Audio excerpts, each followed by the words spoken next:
عصمت ملی، حلقہ اصحاب میں سے کسی کا وہ مقدر نہیں ہے، اپنی گود میں سلائے بیٹھے ہیں صدیق اکبر، اور صاحب قرآن کا خوب دیدار کر رہے ہیں، نظارہ کر رہے ہیں۔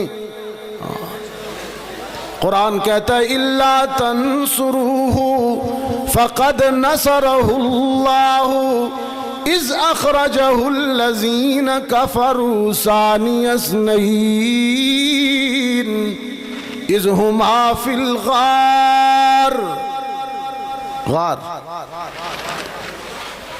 دیکھیے تو وہ غار کا منظر، دیکھیے تو وہ سور کا منظر، کون ہے بیٹھا گود میں لے کر رحمت عالم کا سر اطہر، ایڑی رکھ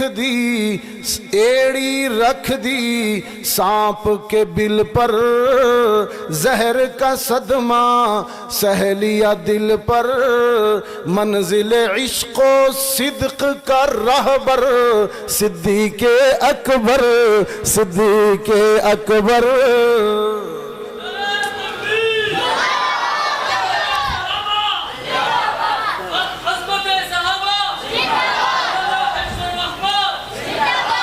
قرآن کریم نے اس مقام پر ثانی اثنین کہا ہے۔ کوہاٹ والو،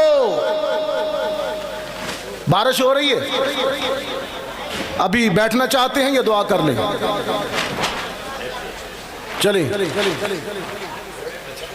نہیں، ہمارے اوپر تو یہ ہے نا حضرت، ان سے پوچھ بارش نہیں ہے، ٹھیک ہے۔ قرآن کریم نے اس مقام پر کہا ہے ثانی اثنین، یہ لفظ ثانی اثنین، آج تھوڑا سا اس ثانی اثنین کو کھول دوں۔ ویسے آپ کا کیا خیال ہے کہ ثانی اثنین اس آیت میں ثانی اثنین کس کو کہا ہے؟ جزاک اللہ۔ عام عمومی تاثر یہی ہے کہ یہ صدیق اکبر کا لقب ہے، لیکن تھوڑی میں وضاحت کروں اپنے انداز میں۔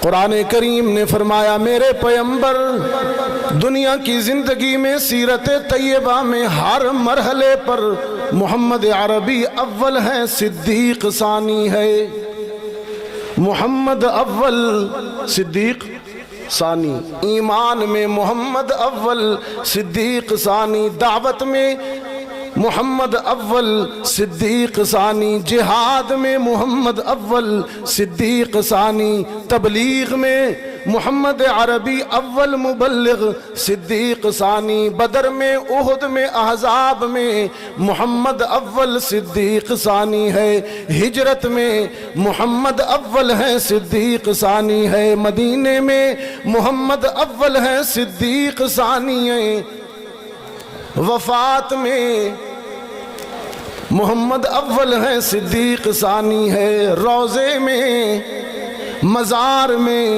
محمد اول ہے صدیق ثانی ہے، اور حشر کے دن قبر سے اٹھنے میں محمد اول ہوں گے صدیق ثانی ہوں گے، حوض کوثر پر محمد اول ہوں گے صدیق ثانی ہوں گے، میزان پر پل صراط پر جنت میں داخلے کے وقت محمد عربی اول ہوں گے صدیق ثانی ہوں گے، لیکن رب العالمین نے فرمایا عظمت صدیق بیان کرتے ہوئے کہ غار ثور میں داخلے کے وقت، غار ثور میں انٹری کے وقت آج میرا محبوب صدیق نمبر لے گیا، صدیق اول ہو گیا، محمد ثانی ہو گیا۔ نعرہ تکبیر، شان رسالت، عظمت صحابہ، شان صدیق اکبر، شان عمر فاروق، خلافت راشدہ، علماء دیوبند، ختم نبوت۔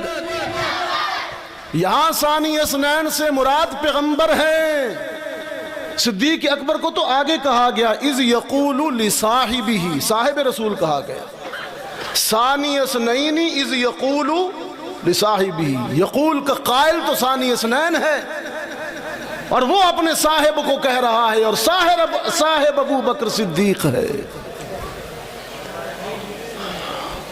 فرمایا الا تنصروه فقد نصره الله اذ اخرجه الذين كفروا ثاني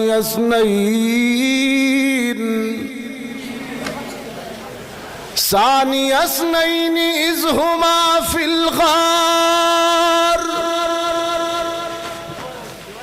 اذ يقول لصاحبه لا تحزن ان اللہ معنا۔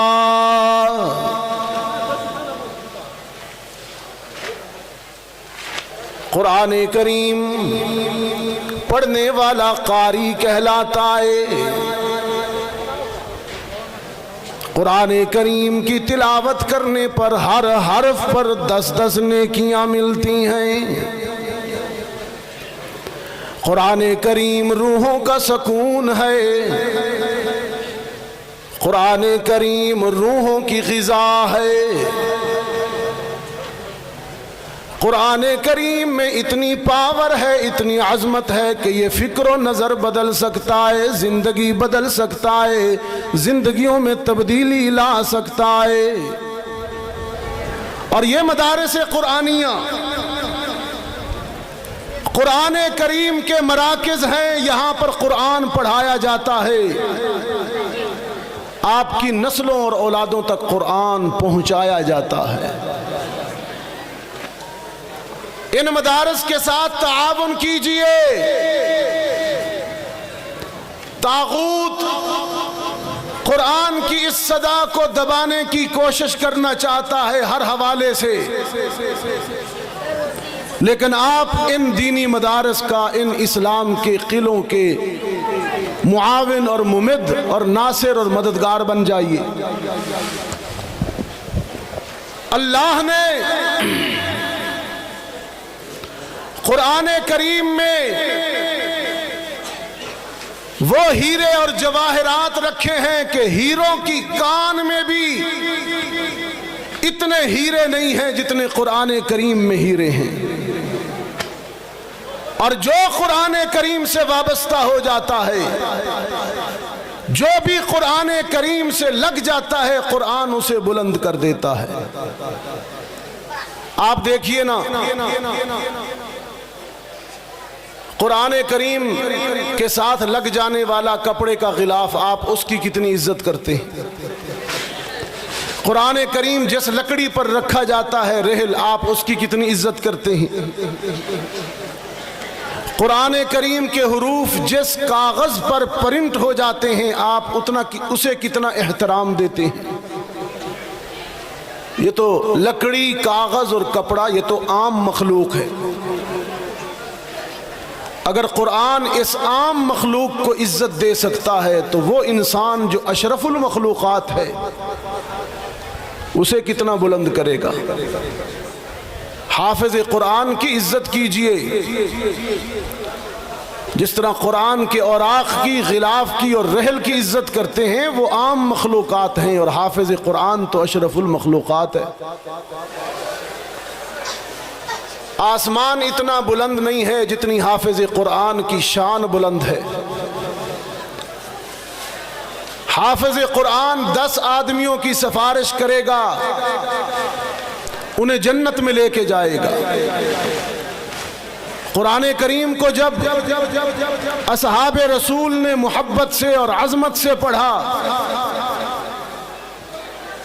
تو اسی قرآن نے ان کو اتنا، ابھی ایک مثال تو میں دے چکا فاروق اعظم کی، کہ قرآن نے فاروق کے فکر و نظر میں اتنا انقلاب بپا کیا۔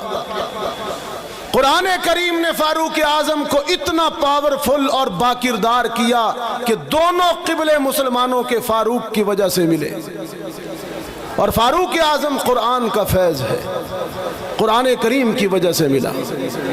اصحاب رسول، اصحاب و اہل بیت رسول، جو اونٹوں کے چرانے والے بے زر عرب عرب کے کسان و دہقان تھے، لیکن جب قرآن سے جڑے تو زمانے کے امام و پیشوا بن گئے۔ وہ کہا نا کہ جس نے گداگروں کو تونگر بنا دیا، یہ قرآن کا فیض ہے۔ جس نے گداگروں کو تونگر بنا دیا، بے زر کو چھو لیا تو ابو زر بنا دیا۔ بن گئے اونٹوں کے چرواہے زمانے کے امام، امیوں کو رازدان علم و عرفان کر دیا۔ تشنہ کاموں کو بنایا ساقی آب حیات، درد مندوں کو مسیح و خضر دوراں کر دیا۔ اس نے قطروں کو ملایا تو دریا کر دیا، اس نے ذروں کو ملایا تو صحرا کر دیا۔ خود نہ تھے جو راہ پر عالم کے ہادی بن گئے، کیا نظر تھی کہ جس نے مردوں کو مسیحا کر دیا۔ میں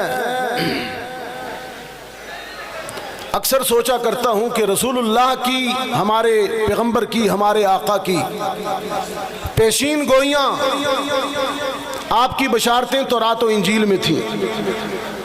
خود قرآن کہتا ہے الذین یجدونہ مکتوبا عندہم فی التوراۃ والانجیل، لیکن قرآن کا فیض ہے یہ، قرآن کریم کی تاثیر ہے یہ کہ سابقہ آسمانی کتابوں تورات اور انجیل میں صرف محمد عربی کے اوصاف اور بشارتیں نہیں تھی، بلکہ اصحاب رسول کے اوصاف، بشارتیں اور عظمتیں بھی تھیں۔ قرآن کریم میں یہ کوئی نہیں، آپ آرام سے بیٹھے رہیں، یہ ہوتا رہتا ہے۔ بارش نہیں ہے، ہوا ہے، اور ہوا بھی اللہ کی مخلوق ہے۔ ٹھیک ہے نا جی، ہوا کیا ہے؟ اللہ کی مخلوق، جیسے ہم مخلوق ہیں، ہم تو اشرف المخلوقات ہیں۔ جی جی الحمدللہ۔ تورات میں اصحاب رسول کے دیوانوں کے لیے اور اصحاب رسول کی عظمتوں کے چاہنے والوں کے لیے ایک اس فقیر کا اور حقیر کا ادنا سا تفسیری نکتہ۔